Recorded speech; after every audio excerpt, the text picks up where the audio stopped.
நான் உங்கள் லவ் குரு. இந்த மாதிரி அஷ்கி வயசில் எஃப்எம்மில் நீங்கள் ஒரு கதை கேட்டிருப்பீங்க.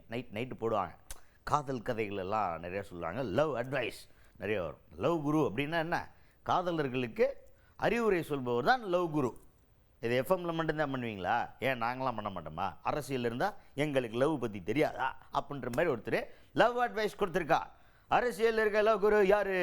இதோ இவர் தான் பாரு, தமிழ்நாடு துணை முதல்வர் உதயநிதி ஸ்டாலின். அவர் ஜோடிகளுக்கு திருமணம் செய்து வைக்கும் ஒரு நிகழ்வு. பல ஜோடிகளுக்கு திருமணம் பண்ணி வைக்கிறாங்க.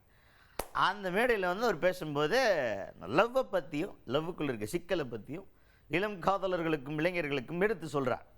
ஏன்னா அண்ணன் காதல் திருமணம். அவர் சொல்கிறார், காதலிக்கிறதே ஒரு பெரிய கஷ்டம், அதுபோக அவங்க அப்பா அம்மாவை அதை விட கஷ்டம்.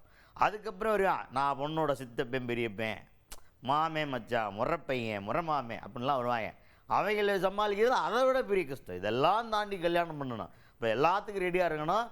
பொண்ணுக்கு பிடிச்ச மாதிரி நாங்கள் நடந்துக்குங்க, இல்லை பிடிச்ச மாதிரி நடக்கிற மாதிரி நடிக்காவது கற்றுக்குங்க அப்படின்ற மாதிரிலாம் கிரேட் அட்வைஸுகளை போட்டு தாக்கியிருக்காரு உதயநிதி ஸ்டாலின் அவர்கள். எனக்கு தெரிஞ்சு இந்த மேடையில் பாதிக்கு மேற்பட்ட ஒரு காதல் திருமணமாக தான் இருக்கும்னு நினைக்கிறேன். காதல் திருமணம் கை தூக்குங்க.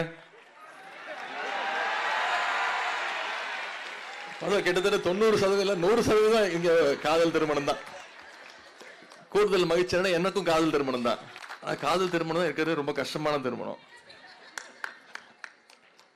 முதல்ல காதலன் காதலியவோ இல்லை காதலன்ட்டையோ காதலை சொல்லணும். அதுக்கு பெரிய தைரியம் வேணும்.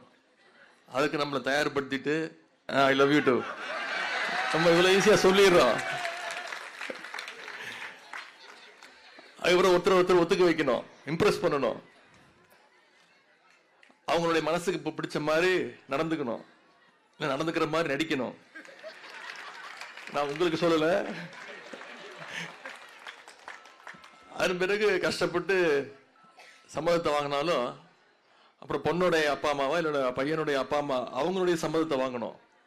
அதற்கு ரொம்ப நேரம் ஆகும், ரொம்ப காலமாகும், வருஷ கணக்காகும் அவங்களுடைய நம்பிக்கையை பெறுவதற்கு.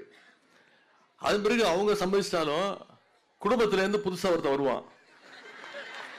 பையனோட பெரியப்பா, பொண்ணோட மாமா, பொண்ணோட முறை பையன், அப்படி அவங்களையெல்லாம் சமாளிக்கணும்.